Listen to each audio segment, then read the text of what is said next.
crane that gives you these great, and that's Flying well, in. that's what you want, because what you'll do is you and I get up, then we switch to the crane shot, and the crane comes up and watches us walk over and flies down, and then zooms in as we settle. Neat. That's the right way to do it. And then, so we will have a steady cam and a crane. So, jib will have that capability. And then another way to do it is these PTZs. PTZs are a little more tricky because you still need an operator. Yeah. And somebody with a joystick, and they're hard. And the mechanism jitters a little bit. It's not steppers and stuff. Yeah, it's not as good. So I think probably we'll have a bunch of fixed cameras, and then when the situation warrants it, Burke and John and a lot of our people will be trained in how to do jib. In fact, they're having a camera training session this week. Oh, neat. With Brent By, our fantastic camera operator. I love shots from... Yeah, jibs and stuff like that. The jib is great. For instance, you're working on something. The jib can come in and can go up and over and shoot straight down at it. Yeah, it has levers, right? You're driving it from the counterweight. The jib operator is at the end of the jib and has joysticks and can do anything. And the jib head is 360 degrees. So we can shoot down. So we don't have to have... normally we would probably have a camera shooting right down at that. That's what that camera is. That's the over-the-shoulder cam that lets me show stuff. But with 20... See, there's only 5 cameras in here. With 20 cameras, we could do many more shots. So we're going to definitely do 20. What they'll be is $1,000 cameras. Just cheap consumer-grade camcorders, but they're HD. They're as good as... They're better than these, the ones we're using. Oh, yeah? Yeah, the prices have really plummeted. So we'll have lots of those around. So even if we don't have the other way of doing that, you and I stand up in the lounge set, and John's sitting at the TriCaster. He can switch enough cameras that he can follow. We might walk out of the shot and then walk into another shot, but we'd be able to follow. What about mics? How are you going to do the audio? So there's 2 different ways. If somebody in a situation like this where they're at a fixed table, they're sitting down, we'll have these. We love these. These are really good mics. They eliminate background noise. They give you a great close mic, rich sound. It's the preferable way to do it. But in a case like that where we're sitting in armchairs or sofas, we're kind of moving around, and then we want to get up. We have Bob Heil, the guy who builds these mics, is building us little over-the-ear mics that have a wireless pack. Oh, that'd be so you just get up convenient. and you walk around, and it's good for you because you're looking around. You're doing something close up, and so you can.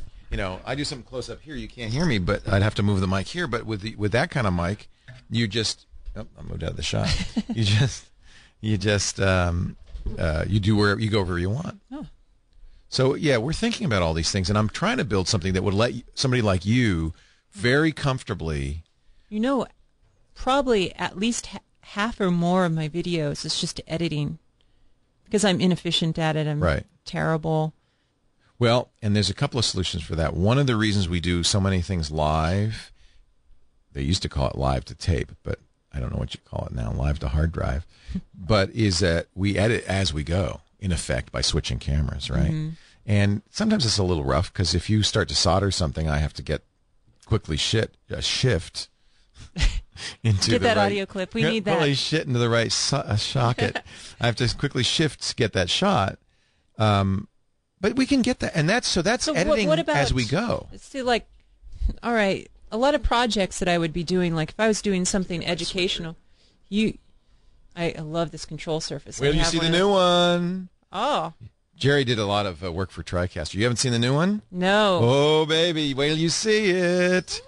It's like this big. It's got 800 buttons. That's what we're going to have. We're going to have the 850. We don't have the new 850 Surface, do we? No. It'll be waiting for us in Vegas. I love my buddies at New Tech. You should come to NAB. Oh, yeah. No. Okay. I'm learning how to She's say learning. no. That's very good. I'm impressed. Okay, that's my camera. That's your camera. I just have to figure out who's what. So go ahead. You were saying there's an issue. Oh, so unless you do 20 times more prep work on some of this educational stuff, it's very hard to do it in one shot live and keep it entertaining. That's the issue for us of some of the stuff you do is we can't do it live. Yeah. Because it takes too long. Yeah, with the Fat Man and Circuit Girl stuff that we were doing, I was spending days and days just preparing for a 30-minute, and it was really rough because... Well, Fat Man and Circuit Girl was live? It was live. Yeah. We shot it so live. You know, then you fully understand the issues, yeah. And I was driving a TriCaster control surface like that under the table and trying to solder. Oh, man. And that's why if you go back to like some of my first videos, it's like, and then I will solder. Click, click, and the camera's like. But you know, I have to say, and this is that's great about this audience, and the reason I don't do knitting videos is or whatever, or you know, stamp collecting videos. Our audience totally gets it that we're inventing this as we go along, and they love. You guys don't mind the rough edges. Do you? I think they prefer the rough edges. I guess it's more genuine. Yeah, that's exactly what people don't like about existing media. Is it's inauthentic. It's too polished. It's not real. It's not real people. It's just kind of blow dried, rehearsed. Nobody wants that. Yeah. I automatically feel distrust when exactly. It's like, what are they trying to sell me? So in a way, your rough editing is reassuring to people that no, she really knows what she's doing. If it was too polished, I'd go, oh, she's a model. They hired an actress. That's the actress Jeri Ellsworth. Bring us the real Jeri Ellsworth. Yeah, the stunt double. So in a way, I don't think the roughness is a problem. Okay. And we're very rough, even still today. But by doing it live into the camera, we save a lot on editing. Now, we still have 3 editors upstairs, and we do editing, and we're capable of doing much better stuff. In fact, so is there a way that I could do a rough edit? Like, okay, here's the storyboard of what I think it should look like, and here is like all the clips, and I've just dumped them into the editor and got rid of all the bits and pieces. Totally. Now smooth them up. Right now, the way we do iPad Today, Sarah Lane, who's the co-host, does a rough edit, passes it on to an editor who does the polish, does the lower thirds and all that stuff, and spits it out. And we get the show out in less than a day, half a day. We can't afford to. There's no model for doing something that takes us weeks to do. Yeah. And there isn't for you either. You're not getting the amount of hours you're putting into it, even though you get, you have sponsors. It's not enough to pay for the amount of work you're putting into it. Yeah. I'm really working a lot on these videos. But you can't look to me to solve that problem because the problem isn't somebody else doing it. The problem is a structural problem. Yeah. There isn't money. There's not enough money for me to do it either. So that's disappointing because I really like you wanted me to do it for you. Please, Leo, help me. I want to do this. I really, really enjoy making complex projects and keeping the video fairly short. The response seems to be very, very strong when I do these tight videos of like, here's the project. That's a lot of work. It is. It's like 2 weeks worth of work condensed into 5 minutes. Like if I do a 5-minute video, it gets 4 times the video or 4 times the views of. See, that's interesting to me. Of a 20-minute video or a 10-minute video. See, our video longer is better. Many of our shows are 2 hours long. It's just different. Is that because people listen to it at work? Yeah, it's because it's radio.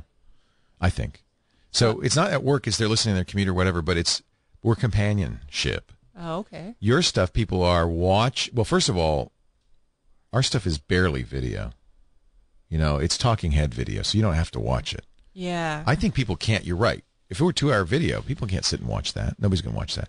It's in the background playing. But your stuff, people, they need to watch it. They want to. Yeah, I think most of my stuff I'm pointing right to things and saying this is. Right. We're watching. Jerry and I are looking at the chat room to see what they say. See what you say. What do you think? What do you think, guys? Tell her to come to work for me. Tell her that she has to work. She can't hear me because I'm whispering. Afraid. I'm scared. Tell her she has to come to work. I'm scared. I burned some bridges. Yeah, she's afraid. No, and I told you this also. It's so funny. We're really replaying the conversation we just had in private. Boy, now the chat room's going too fast. I said, no, I don't want you to burn any bridges. We're going to figure it out so that it works for you. It can't be any risk for you. I do not want you to have any risk. So we'll figure out a way to make that. So I'm curious, okay, chat room, for those, I guess, of you that have seen my videos versus... Yeah, don't comment if you haven't seen Jeri's videos. So, shorter videos or longer videos? Which ones? Maybe I'm really not getting the deep interest, even though I'm getting more views. Longer, shorter. Longer, shorter, longer, shorter, shorter, longer, shorter. I'm seeing more longer. And what do you think, Brody Quest? That's not what I want to see. I want the chat room.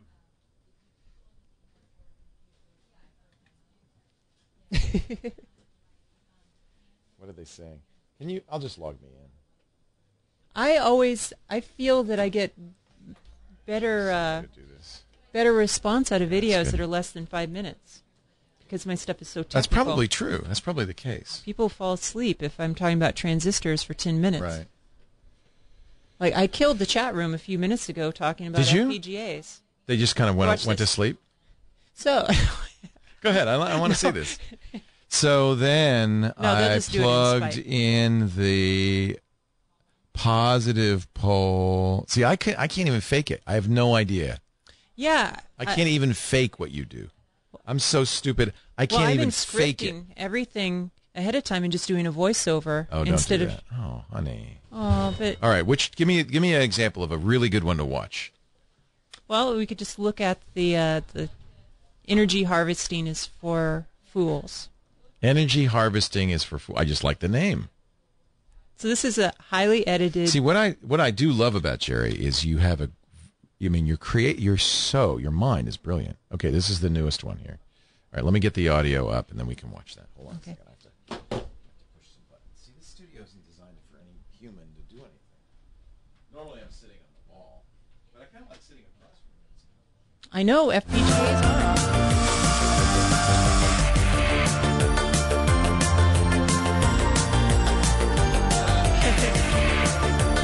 This is the one with spandex. Yeah.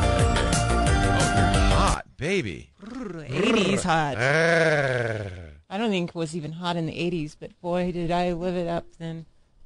Did you like the 80s? Was that a good I decade? did. It was a good decade. So this is Jeri's tribute to the 80s. Get ready for this. Warning, spandex. Green energy is for fools, Jeri. When are you going to learn? Nice acting job.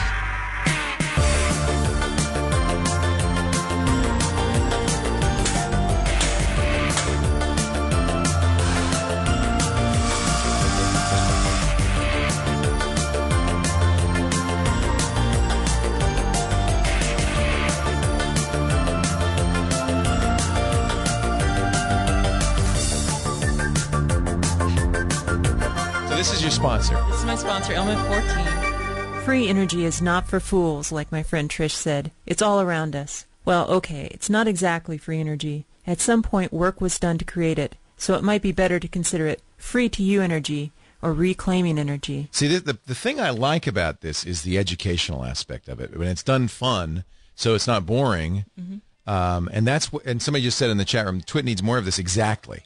I want to get more of this educational stuff.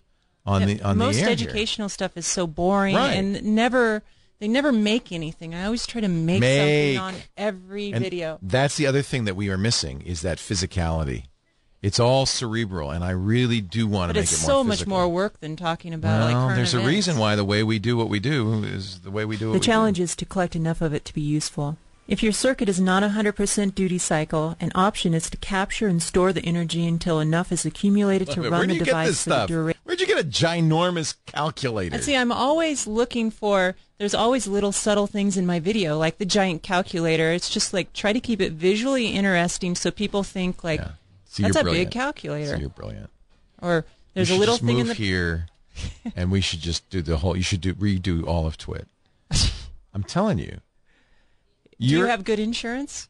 Yeah, we do, actually. We full benefits. Oh. And a 401k and pension. No, I mean, like, if I burn the place down. In case you burn the place down? Yeah, we also have that. I could wipe out all of Twit. Speak to me, Jeri. Speak to me. Every once in a while, YouTube does this to me. I don't know why. It just thinks it's... If your circuit is not 100% duty cycle, an option is to capture and store the energy until enough is accumulated to run the device for the duration or enough for peak power consumption. A classic example of this is the solar calculator. Light strikes the solar cell and charges the capacitor, while the ASIC is mostly in low-power screen refresh-only mode during this time. The ASIC only comes out of low-power mode during calculations. In the calculator example, the custom ASIC is specifically designed to capture and manage the solar energy. I have no idea what's going on. I try to pace it so that, there's